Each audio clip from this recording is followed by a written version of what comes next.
नमस्कार, आप देख रहे हैं इंडिया टीवी। आपके साथ मैं हूं मीनाक्षी जोशी। सुबह के 10 बज गए हैं और वक्त है दमदार 10 का। दमदार 10 में आज आपको बताएंगे महाराष्ट्र और झारखंड में हुए विधानसभा चुनाव कैसे संपन्न हुए, नतीजे से पहले प्रदेश में क्या हलचल है, उत्तर प्रदेश का सेमीफाइनल कौन जीतेगा, ये खबर भी। इधर प्रधानमंत्री नरेंद्र मोदी गुयाना में उन्हें सर्वोच्च सम्मान दिया गया। बुलेटिन में बात महाराष्ट्र में बिटकॉइन स्कैम की, इसमें क्या क्या एक्शन हुआ, खबर बाबा बागेश्वर की पदयात्रा की भी, साथ ही बताएंगे कहां मस्जिद के सर्वे पर संग्राम मचा है। दमदार 10 में बाद बरेली में बुलडोजर एक्शन की भी होगी, साथ ही बताएंगे सीबीएसई बोर्ड के एग्जाम कब से शुरू होंगे। खबर एशियन महिला हॉकी चैंपियनशिप की भी होगी, जहां भारत ने चीन को हराकर परचम लहरा दिया है। लेकिन सबसे पहले खबर कल की वोटिंग की। महाराष्ट्र और झारखंड में जनता अपना फैसला सुना चुकी है। अब दोनों ही राज्यों के साथ उपचुनाव में नतीजों का इंतजार है। महाराष्ट्र और झारखंड दोनों ही जगहों पर इस बार बम्पर वोटिंग हुई है। इसके बाद एनडीए और इंडिया गठबंधन अपनी अपनी जीत के दावे कर रहे हैं, लेकिन ज्यादातर एग्जिट पोल के मुताबिक महाराष्ट्र में फिर से महायुति की सरकार की सत्ता में वापसी हो रही है। कुछ एग्जिट पोल के मुताबिक महायुति पूर्ण बहुमत के साथ फिर से सरकार बनाने जा रही है। हालांकि कुछ एग्जिट पोल के मुताबिक महाराष्ट्र में महायुति और महाविकास अघाड़ी के बीच में कांटे की टक्कर का अनुमान है। चुनाव आयोग ने कल देर रात वोटिंग परसेंटेज का नया आंकड़ा जारी किया, जिसके मुताबिक महाराष्ट्र की 288 सीटों पर इस बार 65.08% मतदान हुआ है। यह पिछले 30 सालों में महाराष्ट्र में वोटिंग का एक नया रिकॉर्ड है। माया नगरी मुंबई में 1995 के बाद सबसे अधिक वोटिंग दर्ज की गई है। अब इस वोटिंग के बाद सभी दल अपनी अपनी जीत के दावे कर रहे हैं, सभी उत्साहित हैं और जब तक नतीजे नहीं आते सभी उत्साहित रहते भी हैं, और क्यों ना रहे। महाराष्ट्र की डिप्टी सीएम देवेंद्र फडणवीस ने कहा है कि वोटिंग परसेंटेज बढ़ने का बीजेपी को फायदा होगा। तो महाराष्ट्र कांग्रेस अध्यक्ष नाना पटोले ने कहा कि लोगों ने अपना गुस्सा वोटिंग के जरिए बाहर निकाला। आइए अब एक नजर डालते हैं एग्जिट पोल के मुताबिक महाराष्ट्र में किसकी सरकार बन रही है। महाराष्ट्र को लेकर सारे के सारे एग्जिट पोल महायुति की सरकार बनने का अनुमान जता रही है। लोक शक्ति मराठी रुद्र के एग्जिट पोल में महायुति को 128 से 142 सीटें मिल सकती हैं, जबकि महाविकास अघाड़ी की बात करें तो 125 से 140 सीटों का अनुमान दिखाया गया है। इसके अलावा अन्य के खाते में 18 से 23 सीटें जाने की संभावना भी जताई गई है। इसी तरह मेट्राइस की अगर बात करें तो इसके एग्जिट पोल में महायुति को स्पष्ट बहुमत दिखाया गया है। मेट्राइस के मुताबिक महायुति को 150 से 170 सीटें, जबकि महाविकास अघाड़ी के खाते में 110 से 130 सीटें जा सकती है। पीमार्क के एग्जिट पोल में कांटे की टक्कर का अनुमान जताया गया है। पीमार्क ने महायुति को 137 से 157 सीटें दी हैं, तो महाविकास अघाड़ी को 126 से 146 सीटें आई है। इसके मुताबिक अन्य को 2 से 8 सीटें मिल सकती है। पीपल्स पल्स ने महायुति की एक तरफा जीत का अनुमान लगाया है। इसके मुताबिक महायुति को 175 से 195 सीट मिलती दिखाई दे रही है, जबकि महाविकास अघाड़ी को केवल 85 से 112 सीटें मिलने का अनुमान है। अन्य के खाते में 7 से 12 सीटें जाने का अनुमान है। आइए एक बार चाणक्य स्ट्रैटेजीज की भी बात कर लें, जो महायुति को 152 से 160 सीटें जाने का अनुमान जता रही है। आप जानते हैं बहुमत का आंकड़ा 145 का है, इसका मतलब तो ये कि स्पष्ट बहुमत की सरकार महायुति की बन सकती है। एग्जिट पोल के मुताबिक महाविकास अघाड़ी को 130 से 138 सीटें मिलने का अनुमान जताया गया है। अब जेवीसी सर्वे का भी जिक्र कर देती हूं, जहां महायुति को 150 से 167 सीट, महाविकास अघाड़ी को 107 से 125 सीट, जबकि अन्य को 13 से 14 सीटें दी जा सकती हैं। अगर इन सारे एग्जिट पोल को मिलाकर एवरेज निकाला जाए तो महाराष्ट्र में महायुति को कम से कम 149 और ज्यादा से ज्यादा 165 सीटें मिल सकती है, जो बहुमत के आंकड़े से 145 ज्यादा है। आइए पोल्स ऑफ पोल्स की भी बात कर लेती हूं, जहां महाविकास अघाड़ी को 114 से 132 सीटों के बीच आ सकती है, जबकि अन्य के खाते में 9 से 13 सीटें जा सकती है।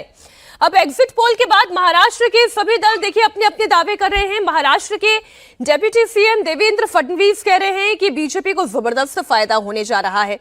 महाराष्ट्र कांग्रेस अध्यक्ष नाना पटोले कहते हैं कि महाराष्ट्र की जनता ने महायुति को सबक सिखाने के लिए मतदान किया है। मुझे ऐसा लगता है कि जब जब वोटिंग परसेंटेज बढ़ता है तो बीजेपी को ही उसका फ़ायदा होता है।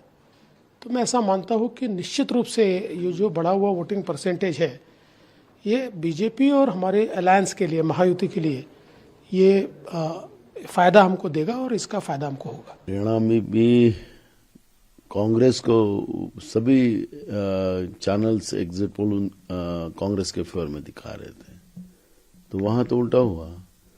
लेकिन महाराष्ट्र में ग्राउंड रियलिटी अलग है। महाराष्ट्र में बीजेपी के और उनके अलायंस के बारे में लोगों में गुस्सा था, और गुस्सा लोगों ने पूरा ताकत के साथ वोट के माध्यम से सरकार पे उतारा है।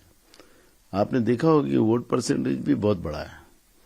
महाराष्ट्र में पार्लियामेंट से भी वोट परसेंटेज बढ़ा हुआ है, और लोगों में जो गुस्सा था, जिस किसान को गुस्सा था, युवाओं को गुस्सा था, महिलाओं में गुस्सा था, गरीबों में महंगाई की वजह से गुस्सा था।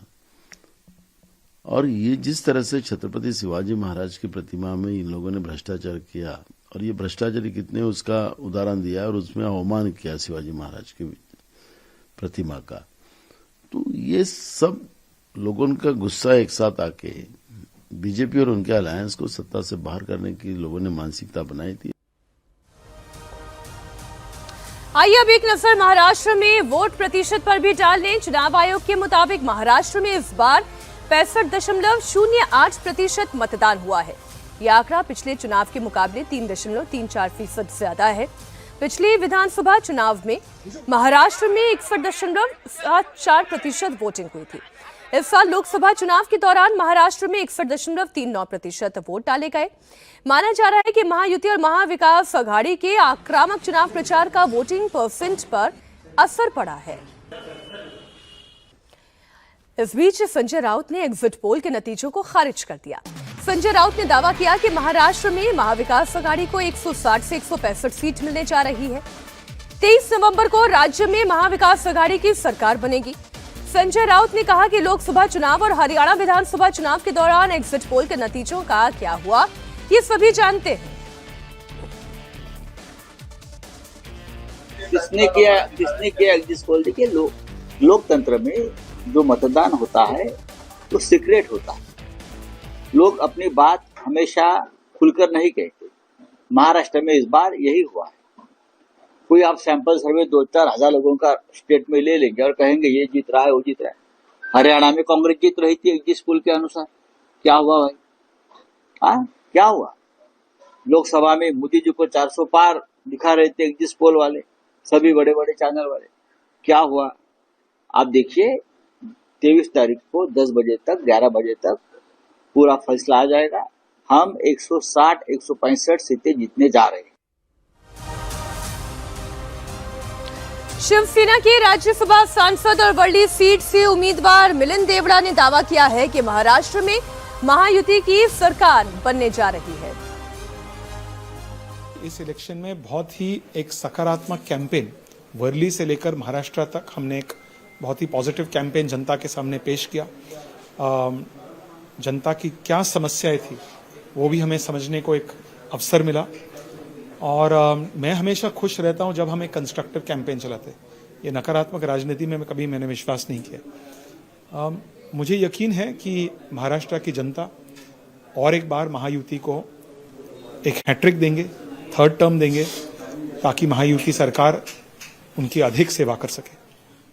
कितनी सीटें आप उम्मीद करते हैं, खासतौर पर महायुति की भी और आपके पार्टी की? आपकी पार्टी करीबन 84 सीटों पर लड़ी थी।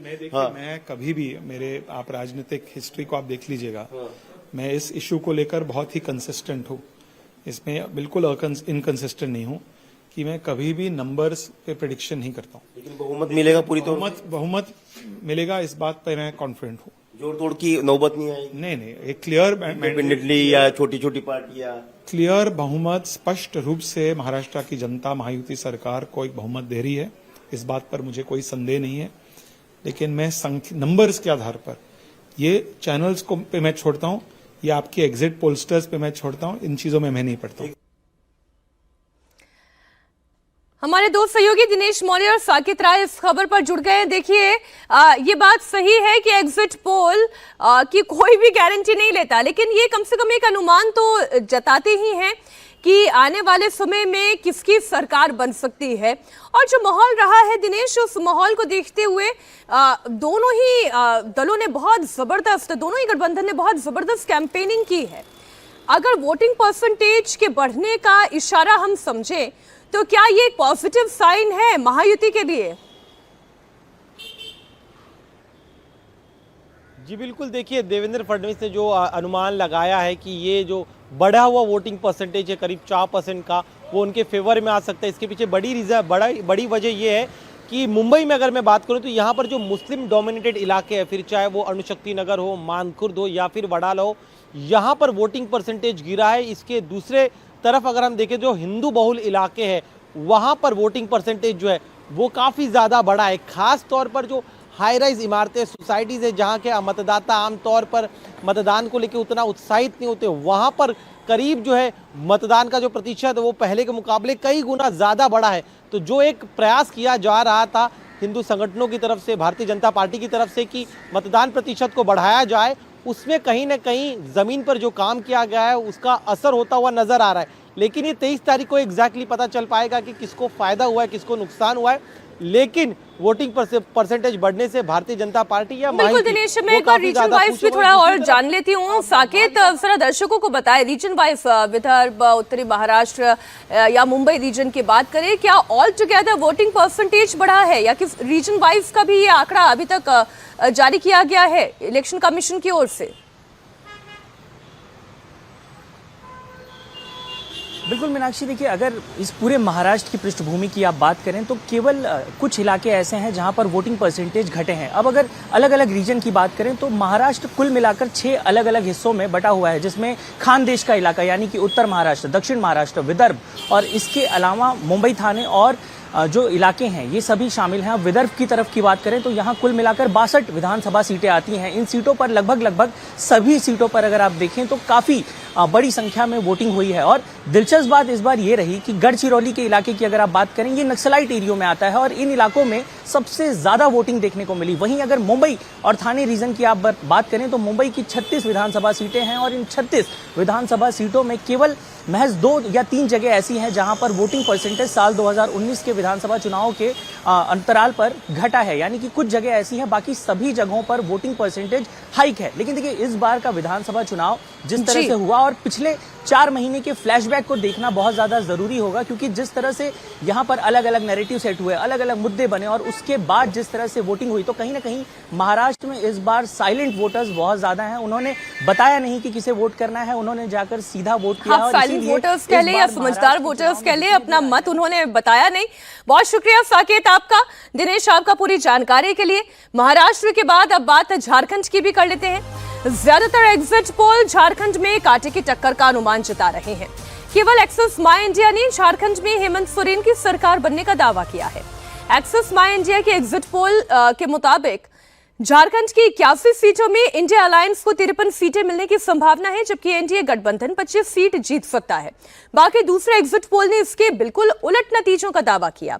मेट्राइज के एग्जिट पोल के मुताबिक झारखंड में एनडीए को 42 से 47 सीट, इंडिया अलायंस को 25 से 30 सीट मिल सकती है। पीएमआर के एग्जिट पोल में कांटे की टक्कर का अनुमान है। इसके मुताबिक एनडीए को 31 से 40 सीट, जबकि इंडिया अलायंस को 37 से 47 सीटें मिलने का अनुमान जताया गया है। लेकिन पीपल्स पल्स और जेवीसी के सर्वे में एनडीए को बढ़त दिखाई गई है। पीपल्स पल्स के मुताबिक झारखंड में एनडीए को 44 से 53 और इंडिया अलायंस को 25 से 37% सीटें मिल सकती है। जेवीसी के मुताबिक एनडीए को 40 से 44 सीट, तो इंडिया अलायंस के खाते में 30 से 40 सीटें आ सकती हैं। अगर झारखंड के एग्जिट पोल का एवरेज निकाला जाए तो मुकाबला तो कड़ा ही दिखाई दे रहा है। पोल ऑफ एग्जिट पोल्स के मुताबिक एनडीए को 36 से 46 सीट, इंडिया अलायंस को 34 से 40 और अन्य को 2 से 5 सीटें मिलती हुई दिखाई दे रही है। एक आदिवासी का जनसंघ का घटना, मूलवासी का जनसंघ का घटना और अचानक बांग्लादेश से घुसपैठ का बढ़ावा, ये बहुत बड़ा गंभीर बात। इसीलिए उस क्षेत्र का आदिवासी वहाँ का मूलवासी देखकर मिला है। अभी परिवर्तन जरूर है। इस बार के चुनाव में भारतीय जनता पार्टी और एनडीए गठबंधन को बढ़त है और 51+ सीट ला करके भारतीय जनता पार्टी और एनडीए गठबंधन की सरकार बनेगी। महाराष्ट्र की तरह ही झारखंड में भी बम्पर वोटिंग हुई है। झारखंड में कल दूसरे चरण के लिए मतदान हुआ और इस दौरान 68.45% वोट पड़े। झारखंड में पहले चरण में 66.65% मतदान हुआ था। दोनों चरणों के मतदान को मिलाकर राज्य में पिछली बार के मुकाबले 2.17% ज्यादा वोटिंग हुई है। झारखंड में पहले चरण में महिलाओं ने पुरुषों के मुकाबले 5% ज्यादा मतदान किया। अभी दूसरे चरण में महिलाओं का वोट का अलग से ब्यौरा नहीं आया है, लेकिन अगर ये ट्रेंड दूसरे चरण में भी जारी रहा तो झारखंड के नतीजों पर इसका असर भी दिखाई देगा। जेएमएम के राज्यसभा सांसद महुआ माझी ने कहा कि उन्हें एग्जिट पोल पर भरोसा नहीं है। एग्जिट पोल पर हम लोग विश्वास नहीं करते हैं। पिछली बार आपने लोकसभा चुनाव में देखा कि कहाँ कुछ हुआ कुछ, और इस तरह से हर चुनाव में किसी पर्टिकुलर किसी गठबंधन की तरफ जो रुझान दिखाया जाता है, ये टीवी चैनल में आजकल इस तरह की चीज़ें आ रही हैं जिसका कोई औचित्य नहीं है। बहुमत बिल्कुल हमारे जो इंडिया गठबंधन को दिया है, जेएमएम और कांग्रेस, राजद और वाम दलों की सरकार बनने वाली है। वहीं केंद्रीय मंत्री गिरिराज सिंह ने कहा है कि झारखंड में सरकार बदलते ही राज्य में घुसपैठ को रोका जाएगा। झारखंड और महाराष्ट्र दोनों में डबल इंजन की सरकार बनेगी नरेंद्र मोदी के नेतृत्व में, और मुझे पूरा विश्वास है कि अब जब सरकार बनेगी तो झारखंड में बंगाल के रास्ते से जो घुसपैठिए जा रहे हैं उस पर रोक लगाऊंगा, और जब बंगाल में भी सरकार बनेगी सारे घुसपैठिए को निकालूंगा। इंडिया टीवी हमारे सहयोगी नीतीश चंद्रा रांची से लाइव जुड़े हुए हैं। नीतीश, देखिए, पहले से ही जो जानकारी आप लोगों के जरिए और सोर्सेस के जरिए मिल रही थी कि मुकाबला इस बार झारखंड का बड़ा दिलचस्प है और कांटे का है, और कुछ वही इशारा एग्जिट पोल भी दे रहा है। जी हाँ, बिल्कुल, ये साफ तौर पर दिख रहा है। एग्जिट पोल में जो अलग अलग तस्वीरें नज़र आ रही हैं उससे एक भ्रम की स्थिति बनी हुई है। कहीं कोई एग्जिट पोल जो है वो एनडीए को बढ़त दिखा रहा है, कोई यहाँ जेएमएम गठबंधन को बढ़त दिखा रहा है। तो एक ऐसी स्थिति है जिसमें यह कहा जा सकता है कि कांटे का मुकाबला है, ये बिल्कुल साफ दिख रहा है। हालांकि बीजेपी को उम्मीद है कि बांग्लादेशी घुसपैठ का जो मुद्दा उन्होंने उठाया है, संथाल के इलाके में और आसपास के इलाके में, इसका फायदा उनको मिलेगा। इसके अलावा चूंकि कोल्हान के इलाके में यदि आप देखें तो चंपई सोरेन जैसा उनको एक चेहरा मिल गया है। हेमंत सोरेन के परिवार में सेंधमारी की है, इस बार सीता सोरेन उनको मिल गई हैं। तो ये सब फैक्टर हैं जिनसे उनको लगता है कि शायद जो है बीजेपी को इस बार बढ़त मिलेगी। और नीतीश, पिछली मर्तबा हमने देखा आदिवासी बेल्ट में जेएमएम ज्यादा कामयाब रही थी। इस बार आदिवासी बेल्ट से क्या रिपोर्ट आ रही है आपके पास? देखिए, इस बार कोल्हान में खास तौर से देखें तो वहां पर उम्मीद है बीजेपी की कि उनका खाता खुलेगा। पिछली बार एक भी सीट नहीं मिली थी, तो ये बीजेपी के लिए बड़ी अजीब स्थिति थी। चंपई सोरेन इस बार उनको साथ मिले हैं, उनके बेटे भी चुनाव लड़ रहे हैं, तो यहाँ पर माना जा रहा है कि बीजेपी को बढ़त मिलेगी। और तमाम जो दूसरी जगह है वहाँ भी जो मैं कह रहा था कि आजसू के साथ इस बार गठबंधन जो हुआ है उसका फायदा बीजेपी को मिल सकता है, क्योंकि पिछली बार करीब आधा दर्जन सीटें ऐसी थी जो बीजेपी लूज कर गई थी और उसकी वजह थी आजसू का वोट कटना। तो ये देखते हैं, बहुत ज्यादा दिन बाकी रहे नहीं हैं, 2 दिन के बाद ही नतीजे जनता के सामने होंगे। बहुत शुक्रिया नीतीश पूरी जानकारी के लिए आपका।